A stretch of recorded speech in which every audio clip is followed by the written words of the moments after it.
Mày nói cái gì? Mày bảo tao với bà nó ra nhà trọ ở để nhường cái phòng này cho bố mẹ vợ mày á? Thế còn số tiền 6 tỷ từ việc bán 6 công đất vườn với 2 công đất mặt đường của tao đâu hết rồi Thái? Mày bảo dùng tiền đó mua nhà rộng để đón tụi tao lên phụng dưỡng, sao giờ lại đuổi tao ra đường? Tôi đứng chết chân giữa phòng khách thơm mùi sơn mới, đôi tay già nua run bần bật chỉ thẳng vào mặt thằng con trai duy nhất mà tôi từng tự hào hơn cả mạng sống. Đáp lại sự phẫn nộ của tôi, thằng Thái không dám nhìn thẳng, nó cúi gằm mặt, nhưng lời nó thốt ra thì cay nghiệt như dao đâm vào tim. Bố thông cảm, nhà này đứng tên con trên hợp đồng mua bán, con có quyền sắp xếp. Bố mẹ vợ con ở quê mới lên, họ quen sạch sẽ, ở chung với bố mẹ không tiện. Con thuê cho bố mẹ cái phòng trọ ở quận 12 rồi, lát con chở đồ qua. Cái tát này lửa của tôi chưa kịp chạm vào mặt nó, thì đã bị con Vi, con dâu tôi, chặn lại. Nó gạt tay tôi ra, giọng giáo hoảnh.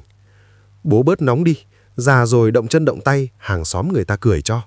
Số tiền đó là anh Thái đứng tên giao dịch, coi như quả bố mẹ cho con cái khởi nghiệp. Giờ nhà cửa xong xuôi, bố mẹ không giúp được gì thì cũng đừng làm vướng chân vướng tay bọn con. Tôi nhìn ra cửa, một chiếc xe tải chở đầy đồ nội thất đắt tiền đang lùi vào sân. Ngồi chễm chệ trên ghế phụ là ống thông gia, tay cầm điếu thuốc lá điện tử, mắt nhìn vào căn nhà với vẻ đắc thắng. Hóa ra tôi không phải được đón lên thành phố để hưởng phước, mà là để làm con bò vắt sữa cuối cùng, rồi bị tống ra bãi rác khi đã cạn kiệt giá trị. Mọi chuyện bắt đầu từ 3 tháng trước, dưới cái nắng chang chang của vùng đất Long An. Tôi là Sáu, một lão nông cả đời bám lấy mấy công đất phèn để nuôi thằng Thái ăn học thành tài trên Sài Gòn. Ngày nó dắt con Vi về, nó quỳ xuống giữa sân, nước mắt ngắn nước vắt dài bảo rằng nó nợ nần chồng chất vì làm ăn thua lỗ, chủ nợ đang đòi chặt tay chặt chân. Lúc đó trái tim người làm cha như tôi thắt lại.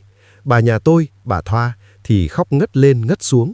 Còn Vi ngồi bên cạnh, vừa sụt sịt vừa đấm bóp cho mẹ chồng, mồm mép đỡ đần.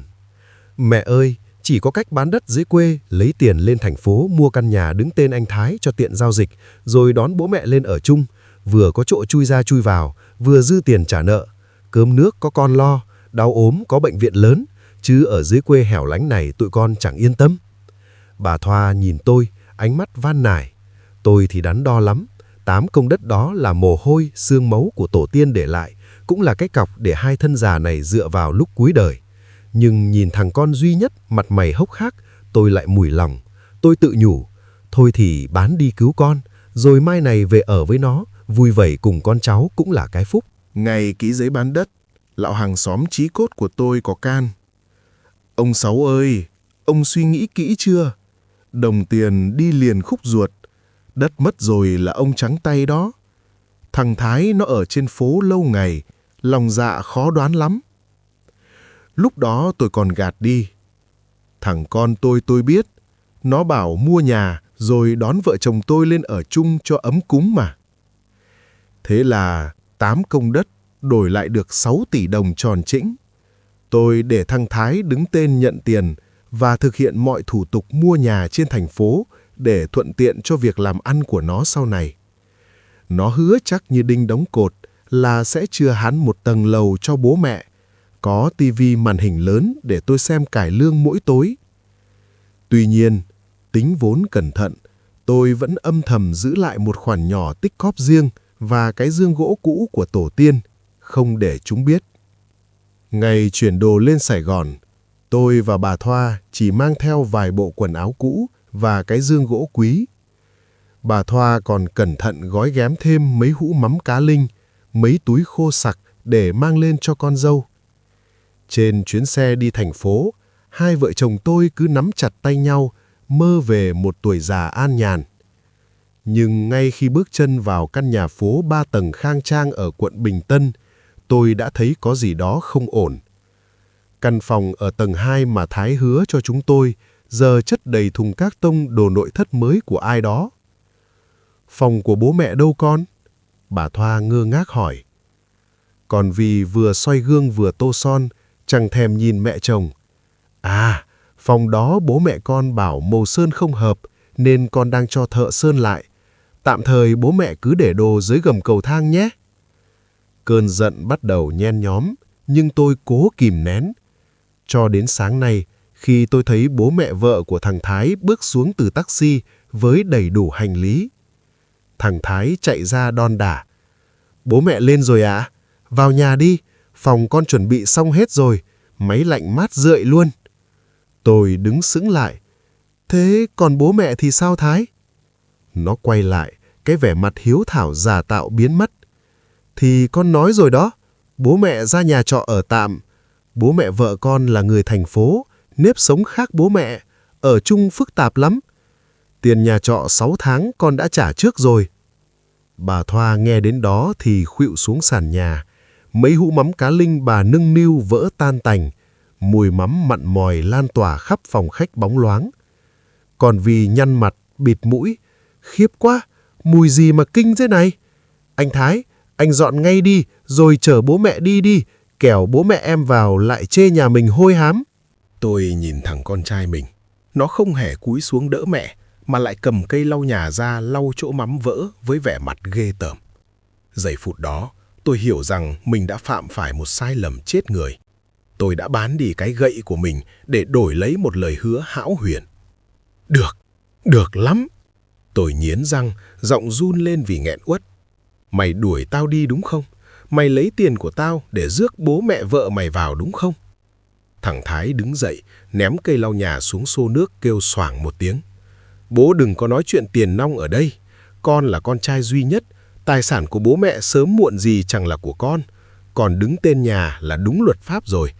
Thôi, lên xe đi, con chở qua phòng trọ. Tôi nhìn bà Thoa đang khóc không thành tiếng. Nhìn căn nhà mà chính mồ hôi nước mắt của mình đã dựng lên nhưng giờ lại không có chỗ dung thân. Một sự lạnh lẽo chạy dọc sống lưng. Nhưng sâu trong lòng, một ngọn lửa uất hận bắt đầu bùng cháy. Thằng Thái nó quên mất một điều. Tôi là Sáu Đất. Cái tên mà người ta đặt cho tôi không phải chỉ vì tôi có nhiều đất, mà vì tôi lì lợm và tính toán chưa bao giờ để mình chịu thiệt. Nó nghĩ nó đã nắm đằng chuôi vì nó đứng tên sổ đỏ. Nó nghĩ tôi là lão già lầm cầm ở quê dễ dàng bị qua mặt. Nó sai rồi. Nó quá sai rồi. Tôi cúi xuống, đỡ bà Thoa dậy, lau nước mắt cho bà rồi ghé tai nói nhỏ. Bà nín đi, đừng khóc trước mặt lũ quỷ này. Đi, mình đi ra nhà trọ. Nhớ mang theo cái dương gỗ. Tôi nhìn thẳng vào mắt thằng Thái và con Vi, nở một nụ cười mà chắc chắn sau này chúng nó sẽ phải ám ảnh. Đi chứ. Nhưng Thái à, con nhớ lấy câu này. Đất của trời, tiền của túi, nhưng cái phúc của con người là do chính mình tạo ra. Mày đã chọn cách này thì đừng có trách tao tuyệt tình. Thằng Thái nhún vai, đầy vẻ thách thức. Bố cứ dọa con. Thôi, đi cho sớm chợ. Chúng tôi bước ra khỏi căn nhà phố lộng lẫy với hai cái bao tải quần áo rách nát và cái dương gỗ cũ kỹ. Tiếng cười nói của gia đình thông gia vang lên từ bên trong, át cả tiếng gió rít qua khe cửa. Nhưng chúng nó không biết rằng trong cái dương gỗ đó vẫn còn những thứ mà tôi chưa bao giờ cho chúng nó biết. Những thứ có thể khiến toàn bộ gia tài mà chúng nó đang hân hoan có được tan thành mây khói trong nháy mắt. Chào mừng quý vị và các bạn đến với kênh Chuyện Người Ta. Nếu đây là lần đầu tiên bạn ghé kênh và chưa đăng ký, thì hãy bỏ chút thời gian đăng ký kênh để ủng hộ chúng tôi nhé. Căn phòng trọ ở quận 12 đón chúng tôi bằng cái nóng hầm hập phả xuống từ mái tôn thấp lẻ tẻ. Nó rộng chưa đầy 15 mét vuông.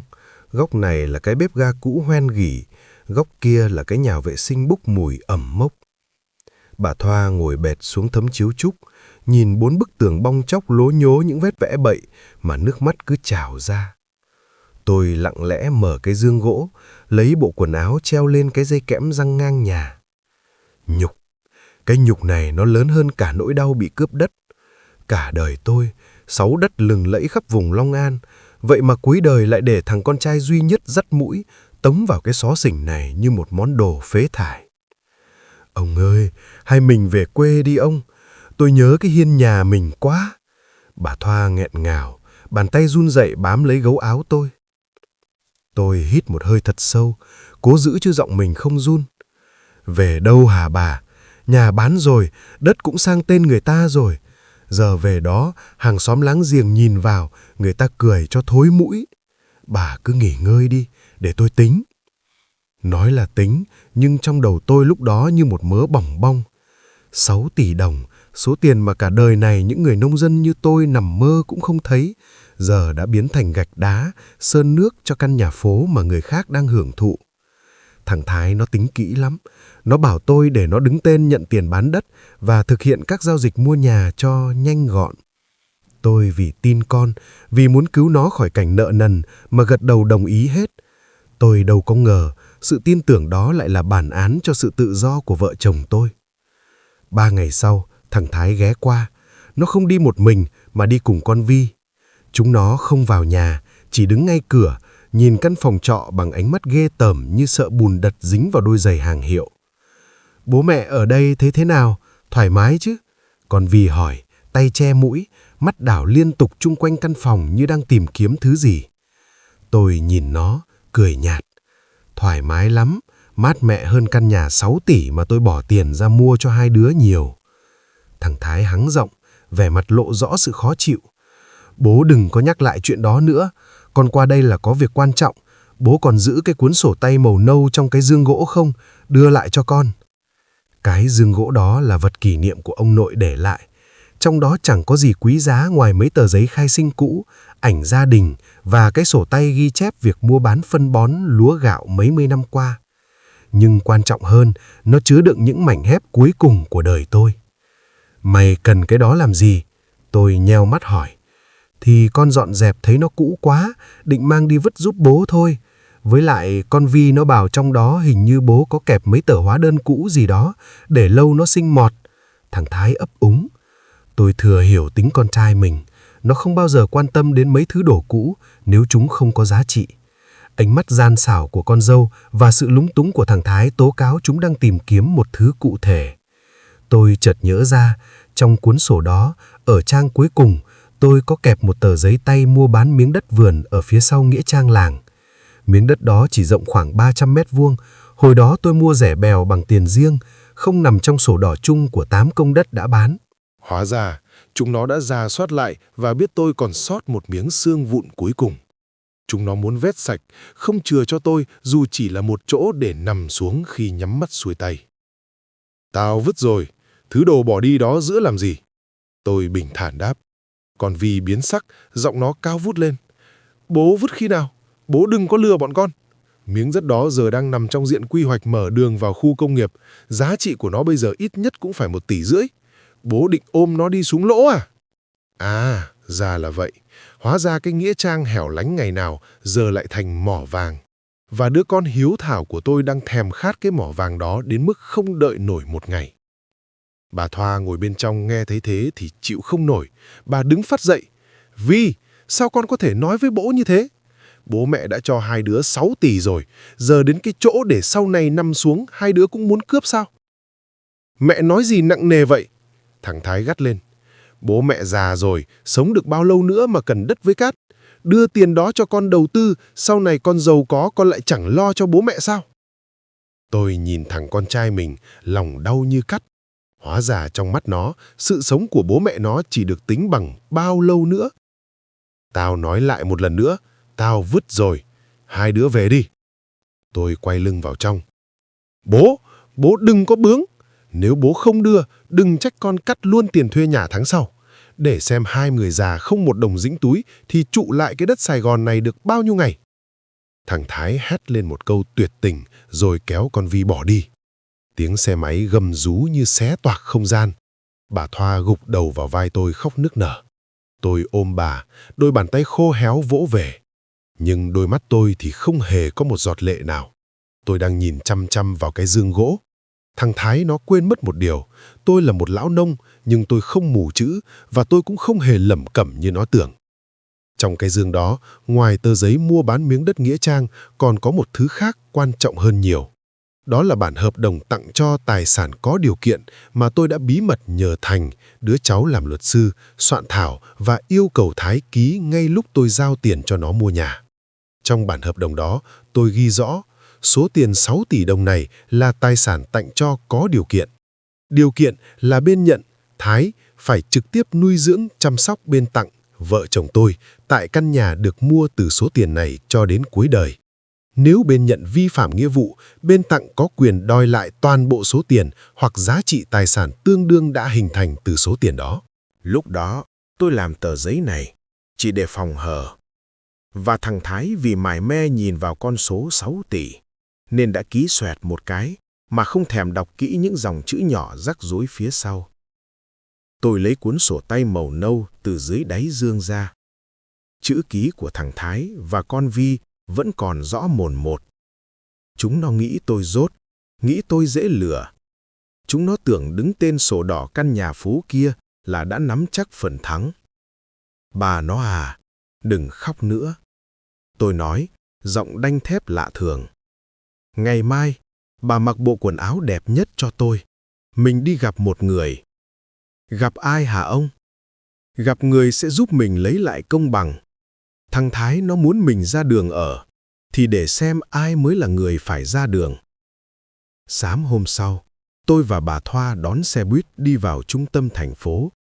Điểm đến của chúng tôi là văn phòng luật sư của Thành. Thành nhìn tôi, rồi nhìn bà Thoa với vẻ mặt xót xa. Bác Sáu, sao hai bác lại ra nông nỗi này?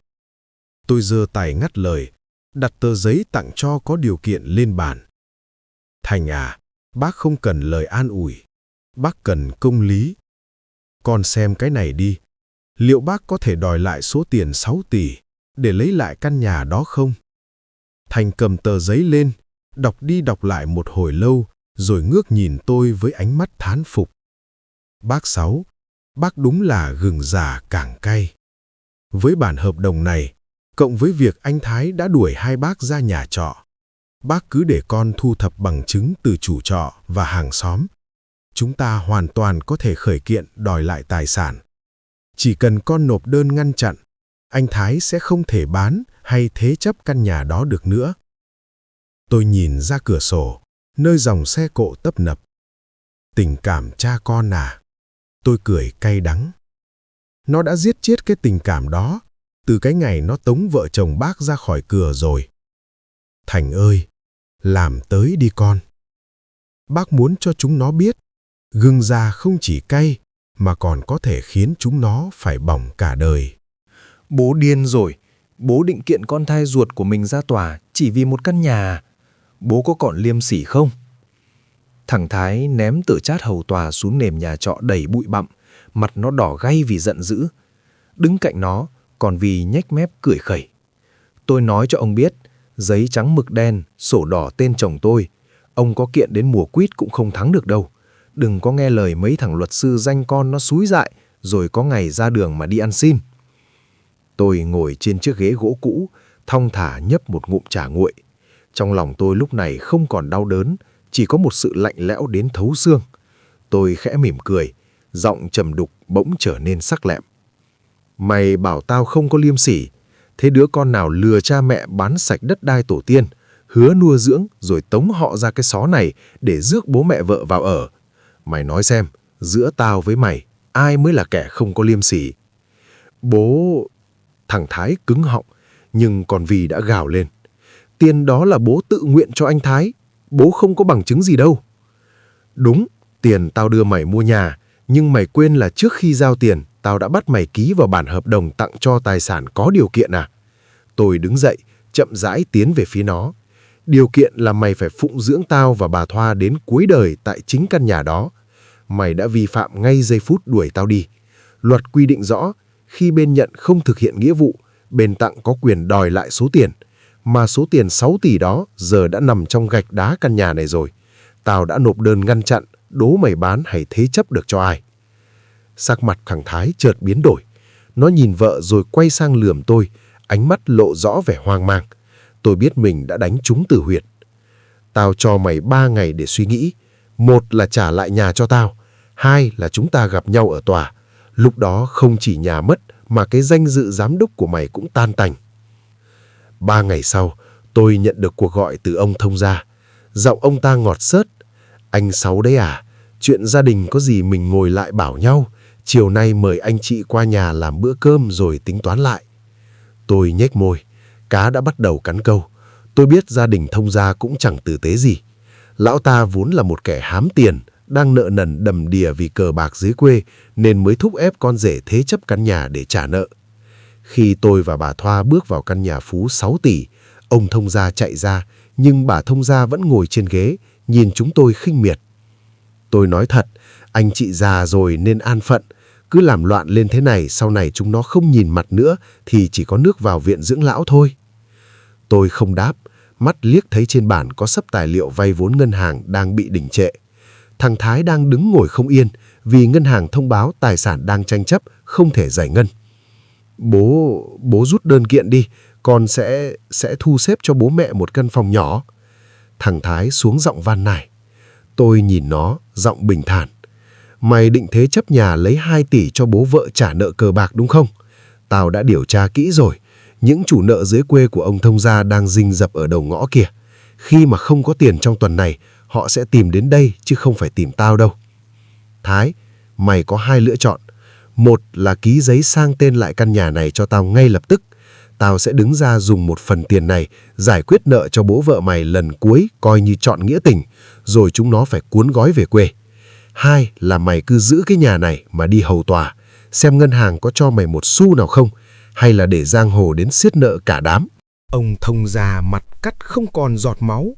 Còn Vi gào lên. Anh Thái, anh đừng nghe lão ta dọa. Lão ta làm gì có tiền mà trả nợ.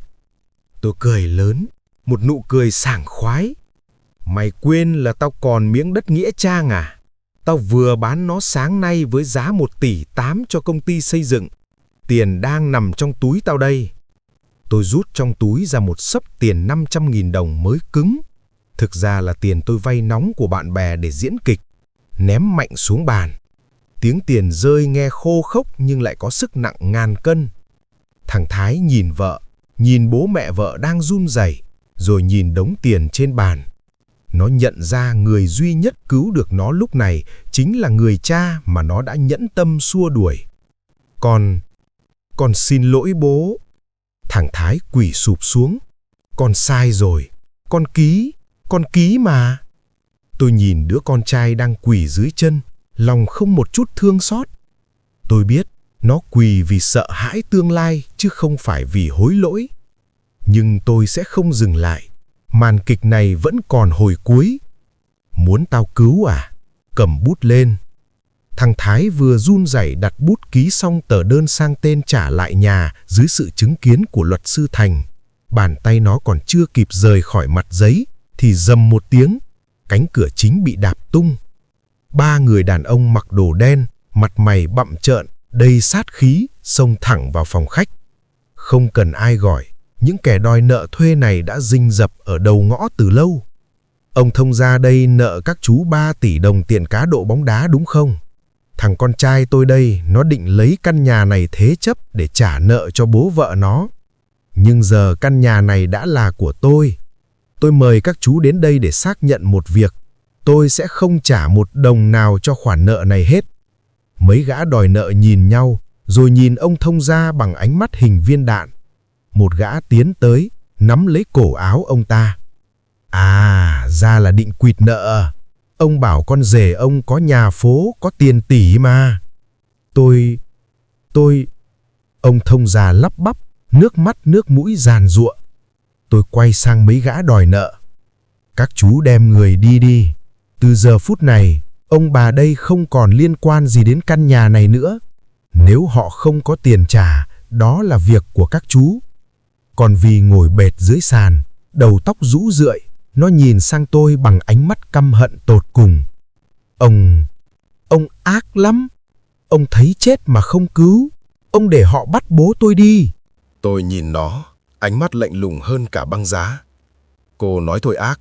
Thế lúc cô xú chồng đuổi bố mẹ chồng ra gầm cầu thang, lúc cô nhăn mặt bịt mũi vì hũ mắm của mẹ chồng bị vỡ, lúc đó cô có thấy mình ác không? Loại con dâu như cô, nhà này không có chỗ chữa. Bà Thoa nãy giờ chỉ im lặng, giờ mới bước tới bên cạnh con trai. Giọng bà khàn đặc. Thái à, mẹ đã từng nghĩ mẹ sẽ chết nếu không được ở gần con. Nhưng giờ mẹ nhận ra, mẹ sẽ chết nếu cứ tiếp tục nhìn thấy con trở thành một kẻ như thế này.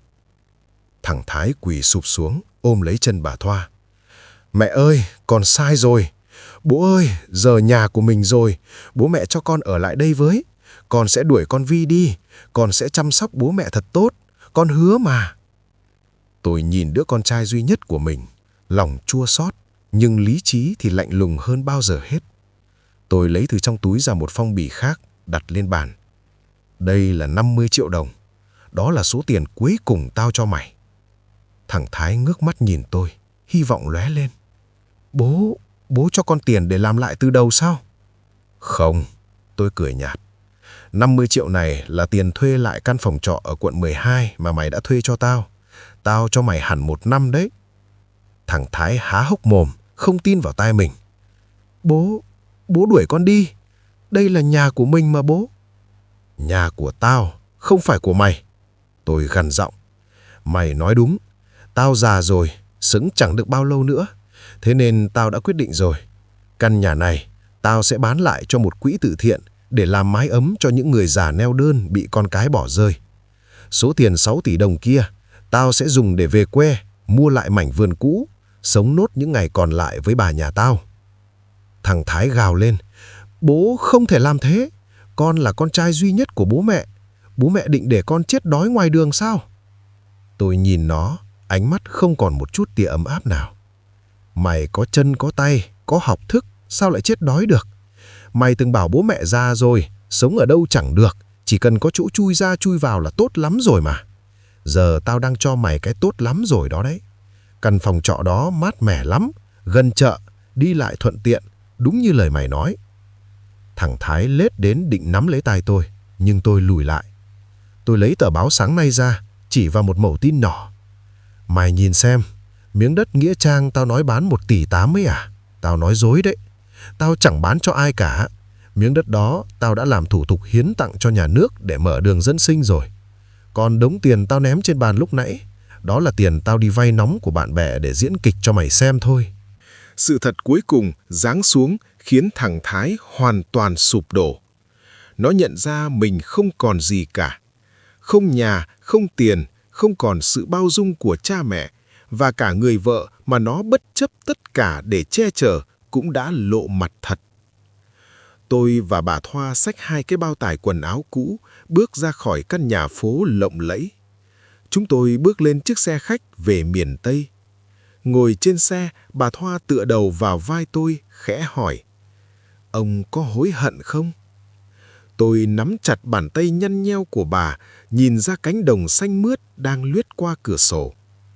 Tôi hối hận vì đã không dạy nó cách làm người sớm hơn. Nhưng thà để nó đau bây giờ, còn hơn để nó sống cả đời trong sự vô ơn.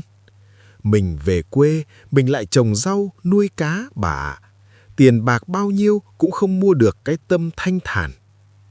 Câu chuyện của gia đình tôi có lẽ sẽ là một lời cảnh tỉnh cho những ai đang coi thường tình thâm, coi trọng đồng tiền. Đất có thể bán, nhà có thể mua, nhưng lòng tin và sự hiếu thảo một khi đã mất đi thì không có 6 tỷ hay 60 tỷ nào có thể mua lại được. Câu chuyện đến đây là hết. Xin cảm ơn quý vị và các bạn đã lắng nghe. Đăng ký kênh, like và chia sẻ để chuyện người ta tiếp tục mang đến những câu chuyện hay nhé.